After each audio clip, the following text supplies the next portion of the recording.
What is up, boys and girls? Today we're going to be talking about a zero-tick melon and pumpkin farm. This is an awesome farm, super fast. I'm going to tell you guys how fast it is, how many drops you're going to get per hour. I've done a lot of testing on this. You can see there's two different versions behind me. We have this version on the left where we just do a line of pumpkins and melons, and the version on the right. We're going to do a comparison between these two with my tests to see which one actually performs better, and it may surprise you which one's the best. Leave comments down below which one you think is going to perform the best. So back here you can see all the magic that makes this thing work.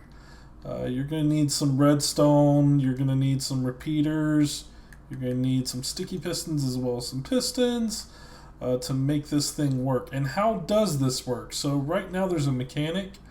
I don't know if it's a bug or not, but in the game where if you move these bottom blocks, you see the blocks that the dirt blocks here that these are built on top of.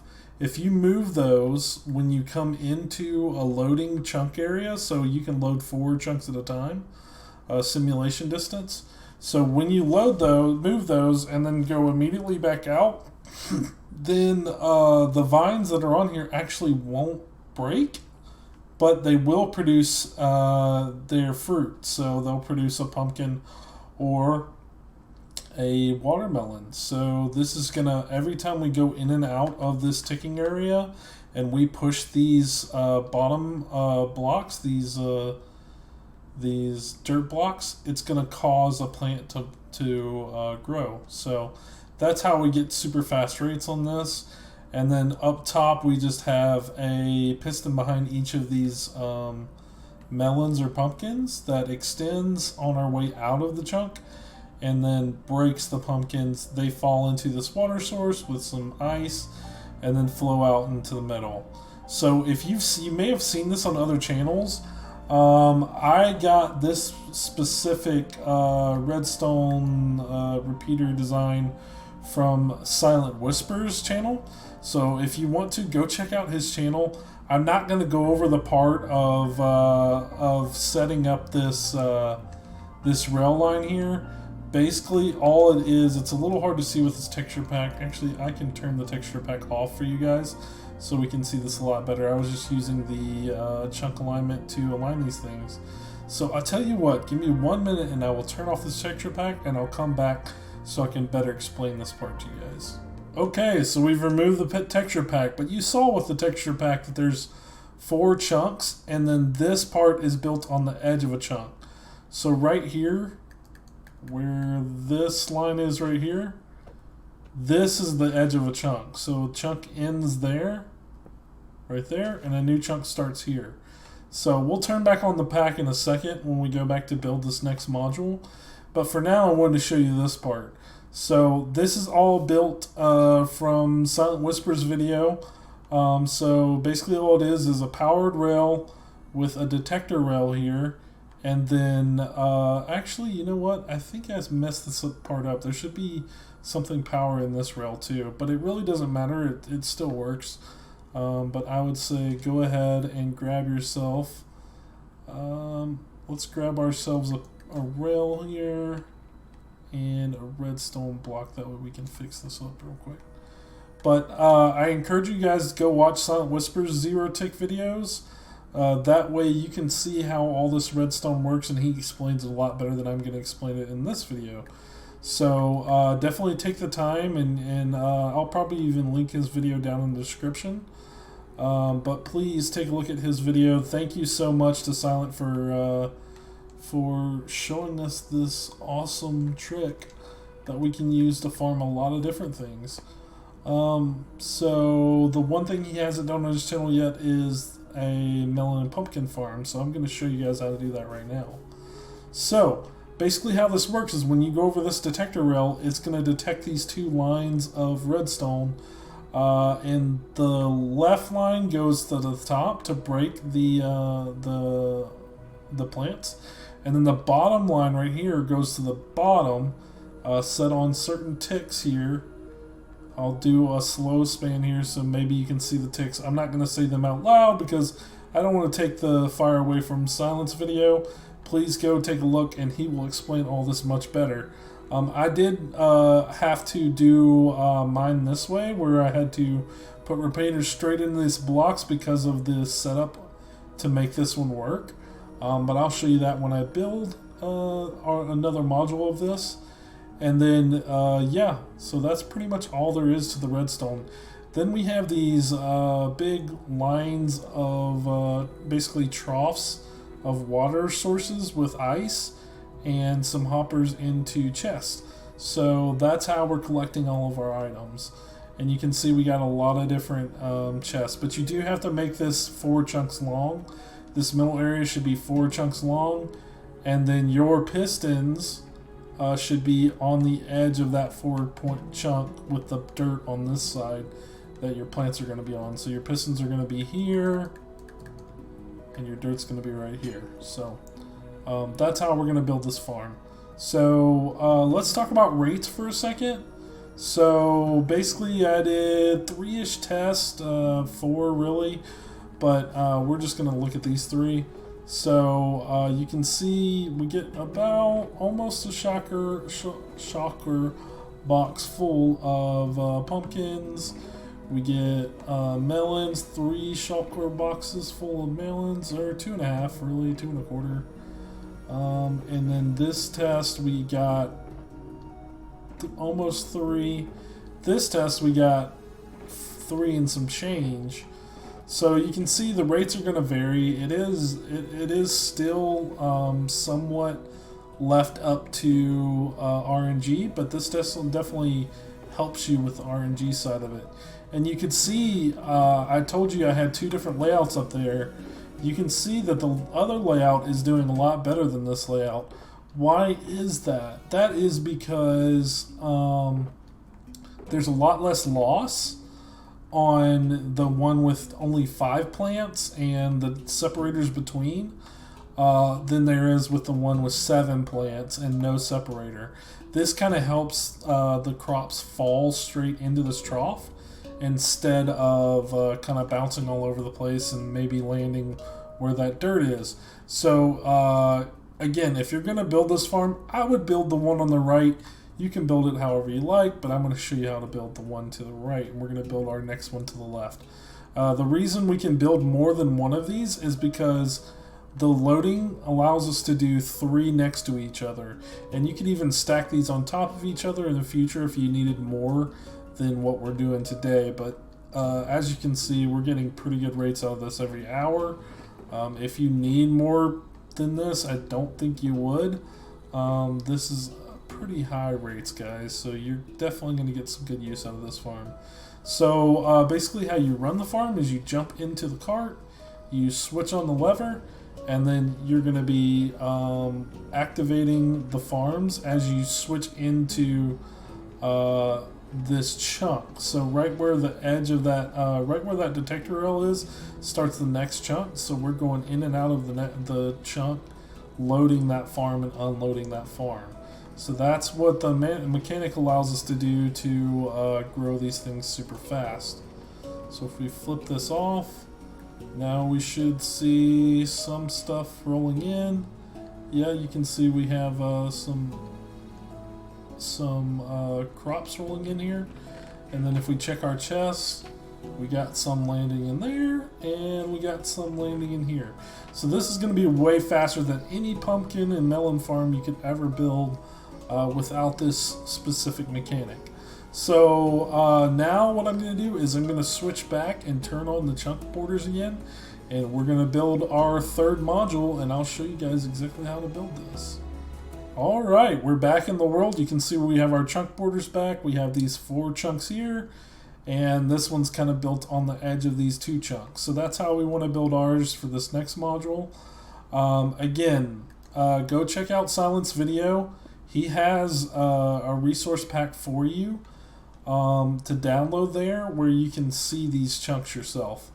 So what we want to start with is 1 line in. I like to do this chunk aligned you could do it not chunk aligned as long as all your farms are within these three.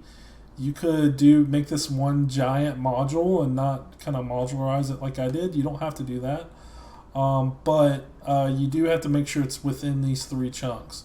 So I'm gonna just start out by making a little border here, and this is gonna be our farm starting out here. So we already have the redstone hooked up for this middle one, so we can use that redstone to continue our lines over here. So that's what we're gonna do. But first, let's lay in our sticky pistons. So we're gonna do 2 by 2 little chunks here. So 2 by 2, 2 by 2.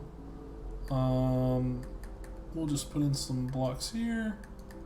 And we'll make this guy a 2 by 2, and then 2 by 2. You should line up correctly on both sides and end up with 5 little modules here. And then we're just going to go out here with our block of choice. Doesn't matter. Over there I use just regular stone. You can use whichever block you like. And the next important thing is to make sure that you encase these pistons with blocks. So you don't want the piston facing out anywhere, because we're going to waterlog these, and I'll show you why right now. So if we take our water bucket here and we just bend down and waterlog each one of these, you'll see the water runs out. That's fine for now. We're going to fix that in a second. So perfect. Now we need, didn't grab any dirt or grass blocks, so let's do that. We'll just grab some dirt blocks, doesn't matter. So what I'm going to do now is just place dirt blocks on the front of these sticky pistons. These have to be sticky pistons. The bottom ones down here, guys, have to be sticky pistons. And you want to waterlog them like I did. That way your farmland will be hydrated. You see how all these stems are hydrated? That's why we need to do that. So that's pretty much the first part here. And now we're just going to go back and fill in these blocks. Actually, you want to pick which side you want to put your stem on. That way you know which way it's going to grow. And then you're going to take your regular pistons. You'll need 5 of these. You'll need 10 of the stickies. And you're just going to place in the regular piston wherever the crop is actually going to grow. So wherever the pumpkin or melon is actually going to grow is where you want to place these sticky pistons. Then continue to build up this here. We're going to go 3 high, I believe. And then we're going to place some glass blocks here. So in between these 2 little modules, you're going to place glass blocks. The reason we do this is it helps with the efficiency of this farm and being more lossless, not losing as many crops. And then you just want to fill in right here with blocks. You're just going to fill in all these spaces with blocks. We're getting actually really close to building the lion's share of this farm. It's super easy, guys. This is a really easy farm to do. It's not that resource intensive. So you guys can definitely build this actually pretty early game in your worlds. So now we have our modules pretty much done. So next thing we probably want to think about is how our collection system is going to work. So I'm just going to break out some of these blocks. You can see I already have the collection system started here. So you're just going to place all you're going to do is place blocks down. You're going to place water blocks down.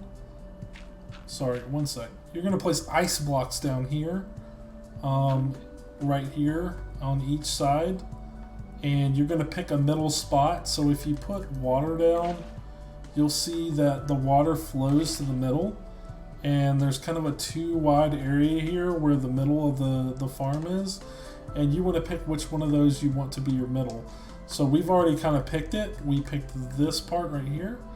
And then you're just going to dig down 2 here, place in some more ice. And then your ice is going to continue this way. So I'm actually going to better show you guys this. You would place blocks, ice blocks all the way down through here. and then just continue going out, and you can see we already have some of this done. So boom, perfect. So place your ice blocks there, place your water source here. Now anytime that crops fall into this, they're going to go directly to the middle and flow out that way, and that's what we want. So now we're going to put in our glass, or part of our glass. We should probably start planting our crops as well at some point. And the other thing I forgot to grab was some kind of light source. It doesn't matter what light source you use. We're going to use pumpkins for this one, I think. So jack-o'-lanterns are perfectly fine, and I'm just going to replace all these blocks with jack-o'-lanterns. That way you have a light source, so this will work in the dark and daytime. You definitely want that. You want this farm to work at all times, so you're always getting your drops. So there you go. Now you have a light source there. So now I think let's go ahead and plant our plants here. You're going to need 3 pumpkin seeds, 2 melon seeds. You can do all pumpkin, all melon, however you want. But I like to mix it up like this. Oh, did I do coarse dirt? Let's just make this into regular dirt. Doesn't matter.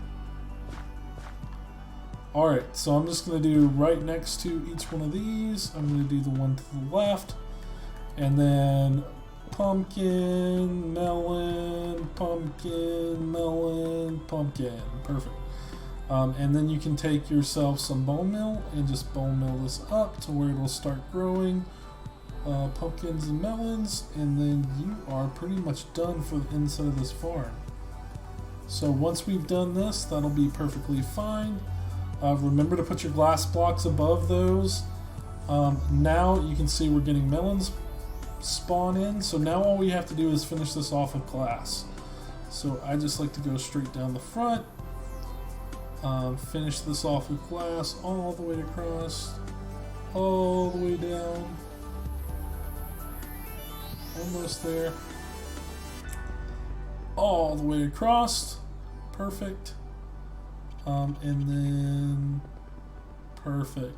So this glass wall should be about 4 high. You could get rid of this last one if you wanted to, but I like to just make it uniform.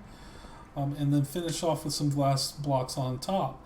And that is pretty much your whole farm done. Now all you need to do is connect up the redstone. So I strongly advise you go watch SilentWisper's video.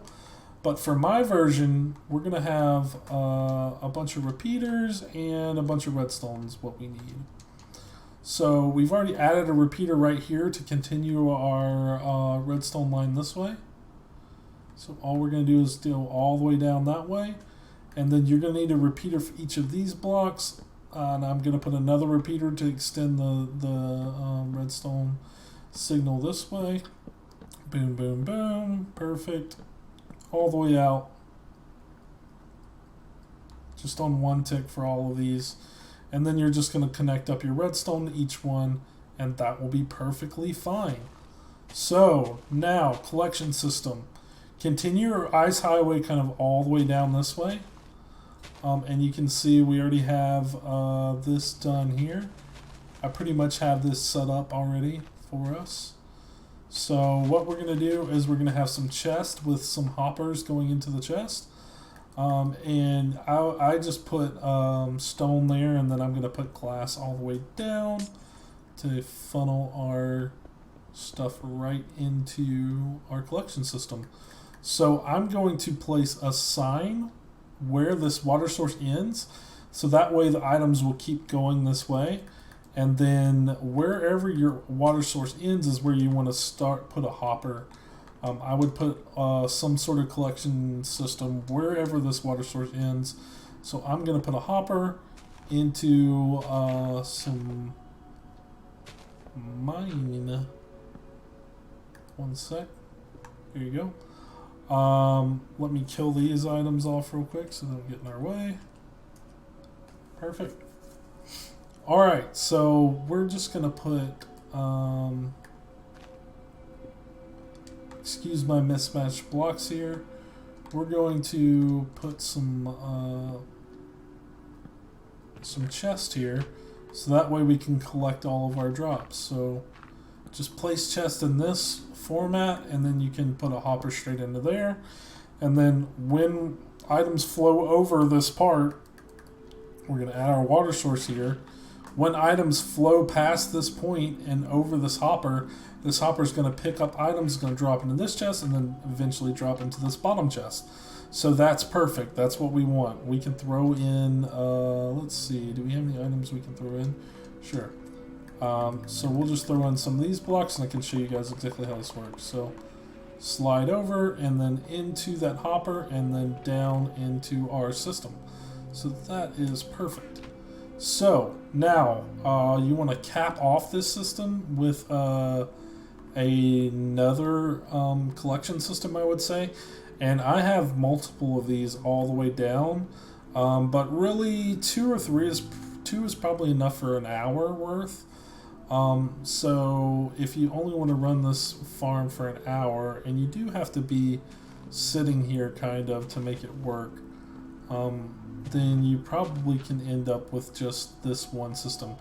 But when I do this system, I like to extend it for the last part. So I'll show you how to do that right now. So you put your one there, just like we did before. We're gonna put, we're gonna put one right here. Get rid of that guy. And then we're gonna put our hopper into the bottom one, just like we did in the last collection system. But another cool thing you can do is you can branch off of this, like I'm about to show you. So if you go down here, you squat, you place your hopper there, and then squat on this side, and place your hopper there. You just basically tripled your collection system here. So now items are going to run in this hopper, they're going to go in this chest, they're going to go in this chest, they'll go either here or here. So there is 4 chests to collect with instead of just the 2 here. So you've doubled your collection here. So that is pretty much it for the farm, guys. So now all you have to do is go back, jump in your cart right here that I will replace on the tracks. And like I said, you can build up to as wide as I've built here. You can build this wide of a farm, and you can just continue this pattern all the way down if you want. So that's going to give you a ton of drops. And then I would say do the 3 separate collection systems like I've done here. And then we can just jump into this minecart right here, and you'll see when I do this, you'll see that all those repeaters are lighting up. That's a good sign. You can see the 2 repeaters on the edge are lighting up. That's a great sign. So that should be activating all of that redstone. Make sure when you get out of this, you don't get out on unless you've turned this thing off. So you want to turn the lever, you want to jump out, and then you can go check your farm. So you can see we're getting pumpkins, we're getting melons. Some are flowing through to the next part. That is perfectly fine. Boom. Pumpkins, melons. And we should have some down here. Melons. Yep. So we got a couple melons that flowed through to the bottom of the system. But that is perfectly fine. And that is it, guys. This is 100% AFKable, 0-tick, melon and pumpkin farm built for you guys. Again, you can use any blocks you like to build this, any light sources you want, any color glass. Just make sure it's in this specific format here, because this will be the most efficient for you guys. Thank you guys so much for watching this video. Again, I want to thank you for the 100 subscribers. Thank you so much for getting us to that point. I really appreciate all you guys that watch these videos and subscribe and like and comment down below, and I will respond to as many as I can. So again, check out SilentWisper's video on this, on his 0-tick farms, and this is just another variation of that allows you to 0-tick pumpkins and melons. So thank you guys so much. Have a great day. Thank you for watching this video, and I will see you next time.